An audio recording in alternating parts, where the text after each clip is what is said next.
बुलेटिनच्या सुरुवातीलाच मोठी बातमी आहे। पुण्यात झालेल्या मुसळधार पावसानं पाणी झालेलं आहे। पुण्यातील बहुतांशीय रस्त्यावर पाणी झाले। 93 मिलीमीटर पाऊस झाल्याची नोंद सध्या केली गेली आहे।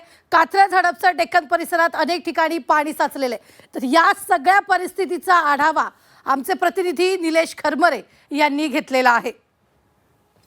93 मिलीमीटर पाऊस झाल्याची नोंद झालेली आहे। पुण्याला अवकाळी पावसानं झोडपलेला आहे।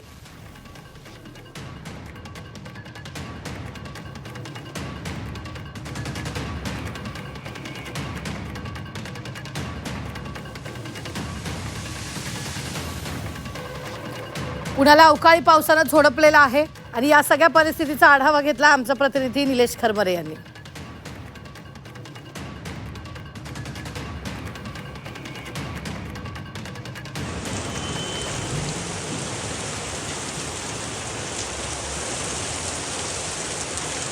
ही सध्याची परिस्थिती आपण पाहतोय। मोठ्या प्रमाणात पावसाची नोंद पुण्यात झालेली आहे। वाहनं सुद्धा पाण्यात अडकल्याचं पाहायला मिळतंय। अवकाळी पावसानं पुण्याला झोडपून काढलेले, त्यातच आता काही ठिकाणी पाणी साचलेलं आहे। त्यातूनच लोक प्रवास करत असल्याचं पाहायला मिळतंय। पुण्याला अवकाळी पावसानं झोडपलंय, तर वाहनं सुद्धा पाण्यातूनच वाट काढत पुढे जात असल्याचं पाहायला मिळतंय।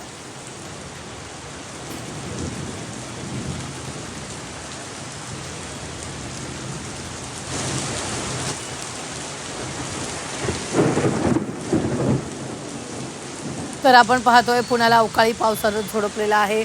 मोठ्या प्रमाणात काही ठिकाणी पाणी साचलेलं आहे। यातूनच वाहनं रस्ता काढतायत आणि वाहनं सुद्धा पाण्यात अडकल्याचं आपल्याला पाहायला मिळतं। स्कूल बस सुद्धा पाण्यात अडकलेली आहे। ही थेट पुण्याची दृश्य आहेत।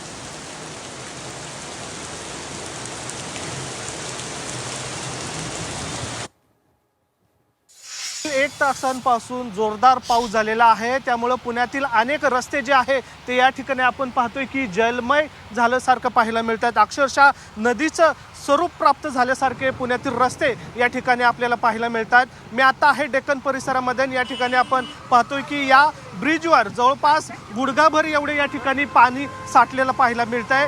अनेक वाहनं जे आहेत ते आता या ठिकाणी पाण्यात बंद पडलेले पण पाहायला मिळत आहे। जवळपास 93 मिलीमीटर पाऊस जो आहे तो पुण्यामध्ये 1.5 तासामध्ये झाल्याची नोंद या ठिकाणी झालेली आपल्याला पाहायला मिळतात। एवढेच नव्हे तर या ठिकाणी मुठा नदी जी आहे, या नदीचा पाण्यामध्ये पण प्रवाह जो आहे तो या ठिकाणी विसर्ग जो आहे तो वाढवण्यात आलेला आहे।